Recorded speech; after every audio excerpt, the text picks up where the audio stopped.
Nace con el sol Villa Alemana, con esfuerzo y alegría, una esperanza que me guía a esta ciudad que con sus trenes, molinos y aguas puras cautivan nuestras vidas. Junto a las familias, juventudes. Hoy día vamos a hablar de lo que es el cine propiamente tal, cómo se produce este nacimiento del cine. Fíjese usted que el cine nace casi por casualidad y luego que muchos investigadores de la mitad de 1800, un poco antes, luego de muchos otros experimentos que se hicieron antes de esos años, intentaron mejorar lo que era la fotografía hasta ese momento. Ellos buscaban cómo perfeccionar la fotografía y sin darse cuenta estaban desarrollando una nueva tecnología que finalmente los lleva al cine. Por lo tanto, luego de muchas pruebas de ensayo y error, se lleva a lo que conocemos como el cine, lo que no es otra cosa que un fenómeno físico-químico. Usted se preguntará, ¿pero cómo el cine va a ser un fenómeno físico-químico?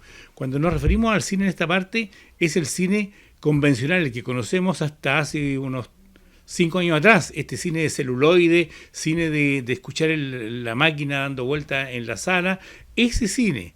Y ese cine es un fenómeno físico-químico. ¿Por qué es físico? Porque se da por parte de todas las investigaciones y luego la utilización de diversos elementos que tienen que ver con el movimiento. El movimiento es algo físico, ¿cierto? Usted lo puede ver. Es un fenómeno óptico, tiene que ver con la óptica, con la refracción de la luz, tiene que ver con la mecánica, cómo va avanzando la máquina que va a poder pasar el celuloide a través de ella para que se proyecte luego en una pantalla. O sea, ya tenemos elementos de movimiento, movimientos ópticos y movimientos mecánicos. O sea, 3 cosas fundamentales en la física. Por lo tanto, ya sabemos cuál es esa parte, pero ¿cuál es el momento químico? ¿Cómo entra la química al cine?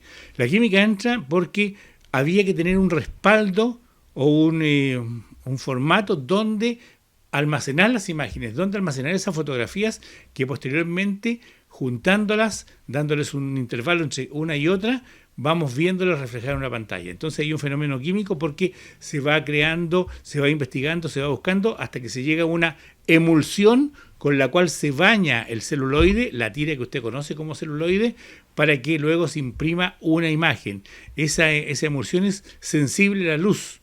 A más luz, más capta la imagen que estaban filmando, a menos luz, menos capta la imagen que se estaba viendo. Y ahí estamos con lo químico. Por eso es un fenómeno físico-químico que en sus orígenes esa emulsión se fijaba no en celuloide, sino que se firmaba en acetato.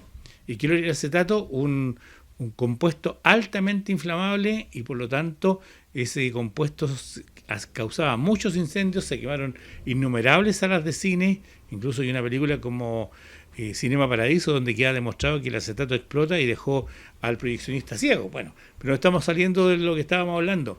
Luego de muchas pruebas, hay un par de comerciantes que se adelantan a todo el resto, a Eastman, a toda la gente que estaba haciendo experimentos a Edison, con la fotografía y ya se habían dado cuenta que moviendo la fotografía rápido, guardando algunos intervalos, podían ver imágenes en movimiento.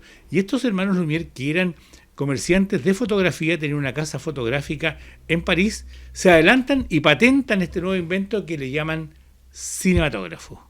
Y así nace el cine, cuando Eugene y Auguste, o Eugenio y Augusto Lumière, ellos patentan este invento y ganan la carrera por ser los primeros en utilizar esto.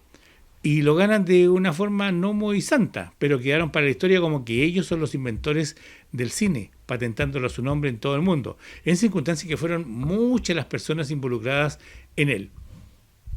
Cuando ya tenían la patente y tenían todos los elementos para proyectar el cine, ellos tenían las máquinas incluso porque las vendían, el día 28 de diciembre de 1895, en los bajos del Café Indien, en el Boulevard de los Capuchinos, en París, se estrena y se proyecta por primera vez cine. Y ese cine y esas imágenes, que no tenían nombre hasta ese momento, se les conoce ahora como Tren llegando a la estación o El tren llegando a la estación. y dan origen a lo que hoy es un entretenimiento de millones de personas a nivel mundial. Y ese tren llegando a la estación no era nada más que la llegada de un tren con su máquina, con la gente que desciende y asciende, con el inspector que baja a la estación de La Cholat en Francia. Y eso, que era una escena cotidiana, queda impreso en el cine y se conoce como que es la primera película en la historia del cine, y así nace el cine que conocemos. Hasta la próxima.